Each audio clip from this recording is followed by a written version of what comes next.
Hello, everybody. Good morning. My name is Thiagarajan, and I'm a network engineer with Etherwire Networks. Today, we will walk through the procedure of creating a static host list on ClearPass. Now, to do so, navigate to Configuration, Identity, Static Host Lists. Now, static host lists, the primary purpose of these are to create a static list of MAC addresses that you may want to perform a MAC authentication for. That's the primary purpose of creating a static host list. Say, for example, you have wired printers that'll connect to your switches and they'll perform MAC authentication. Now, there are two ways to authenticate printers that are connecting.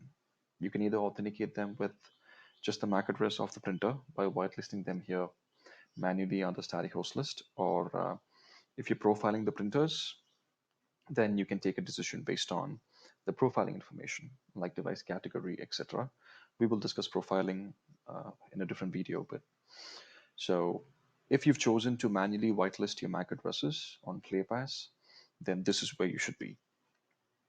So you can hit the add link on the top right corner and you can give it a name.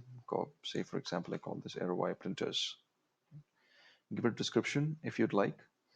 And the host format, it would be list, and I would choose MAC address. Now, static host lists, they don't have to contain only MAC addresses necessarily. You can have a static host list of an IP address as well. So if you like, you can choose subnet and IP address and enter your IP subnet here, or you can choose list and enter a list of IP addresses also.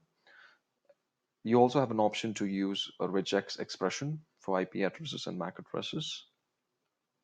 Now for the purpose of this video, I'll choose list and I'll choose MAC address.